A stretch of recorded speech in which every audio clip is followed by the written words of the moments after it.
Welcome to Million Dollar Grit, the podcast that dives deep into the world of entrepreneurship where tenacity meets strategy and dreams meet reality. My name is Julie, and I explore the raw, often overlooked truths of what it takes to succeed in business and in life.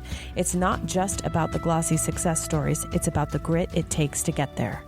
Hey everyone, this is Julie. I am back after a month-long accidental hiatus. I wrote an email to my list saying, everybody on the internet was talking about how January was so long and February was so short, but I don't really remember what happened in February. It just sort of came and went with all kinds of sickness and difficulty and some really awesome things sprinkled in there. But I did 0 podcasts in February, completely on accident. So as with anything, when you fall out of momentum, I don't know whether you're working out or you're trying a new habit, getting back in is sometimes the hardest part. And I find that even in the creator economy, when people don't hang out on Instagram or don't do YouTube videos or podcasts for a long time, they feel like they have to make excuses for why they weren't there. They're worried people will be judging them like, oh, now you're back, and all of this head trash. I find what works for me is to just call out the elephant in the room, talk about it, even if it feels silly. So yesterday I wrote to my list and I was like, guys, I don't even know what happened to February, but here's all the stuff that I did. It felt like the silliest email ever, but I got so many replies from people who said, thank you so much for sending out that email. I feel more normal. And so I think just kind of normalizing how awkward it feels to get back on the horse after you've fallen off of it. It's just awkward, y'all. Okay. Today, I want to talk short little podcast because one of my private clients messaged me this morning and I thought it was a great question. She said, how do you do for yourself what's so easy to do for others? Why is it so hard for us to do the thing for ourselves? Now, in her example, she's a copywriter and she helps people come up with hooks and angles for their products. She's brilliant at it for other people. But when it comes time to do it for her stuff, she said she gets almost panicky. And you've heard the sayings, it's hard to braid your own hair. You can't read your label from the inside of the jar. And I thought, this episode last week at the ER with one of my kids reminded me of this kind of weird paradox. So in my personal life, when my children were little, all of my mom friends with kids would come to me when they had medical issues with their kids. They would send me pictures of the child's rashes, or they would call me up on the phone and say, here's how my kid is feeling, and these are the symptoms. And I had an uncanny ability to diagnose what was going on, to help my mom friend figure it out. And the times that I was actually with her when the child was sick, I was able to take charge. And, really, I joke sometimes that I think I missed a calling in medicine somewhere along the line.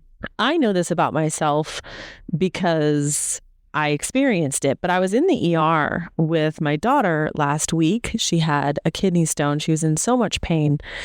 And when my children are sick or when they're in pain, I am a completely different person. I am not okay. I have my wits about me, but I'm just really in it with them. I'm in the pain with them. And they were trying to get an IV into Ellie and they blew her vein. And her boyfriend was with us and I said, how are you with blood? And Ellie's like, well, Mom, you're kind of crazy. She didn't say I was crazy, but she's like, you're not really good around medical stuff, because she was observing me as mom. And she's right. When my kids are upset and sick and in pain, I'm not really good at being the doctor that I know I can be when I'm helping other kids.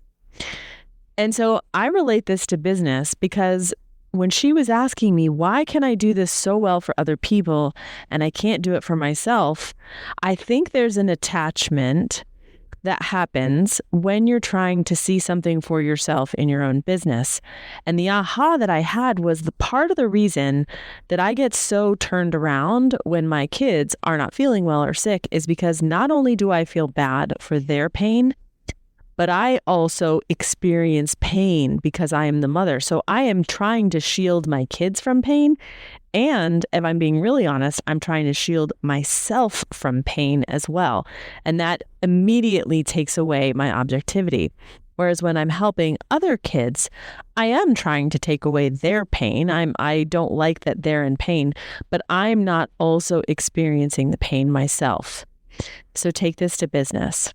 You're really good at writing copy for someone else and seeing the forest through the trees because you want to help them do awesome, but you are not yourself worried so much about their success or failure. When you turn it on yourself, now you're worried about the success and failure because you don't want to feel the pain of failure. And this creates an attachment. And this is one of the reasons why I believe that we all need an objective mentor or coach alongside of us. It is really, really hard to do this business game. It is hard to raise a business. If you're talking about raising children, it's just as hard to raise a business. And you are going to struggle to separate from it, and you need an objective party. And we have this in all kinds of arenas. We have therapists, we have coaches, we have mentors, we have apprenticeships. And so if you are really good at something, it doesn't mean that you're going to be really good at it for yourself necessarily. There's no shame in it.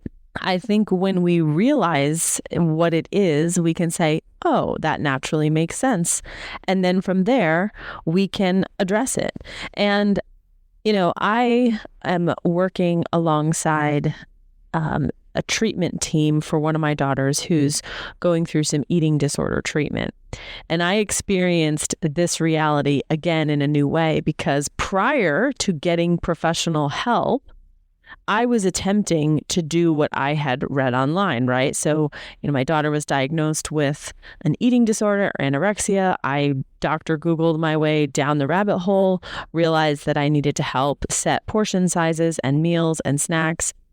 And I was unable to do it because there was a lot of disagreements and arguments, and I wasn't prepared for the way that she was going to kick back and the physical symptoms of refeeding and all of this stuff I was not able to do, even though I knew exactly what to do informationally.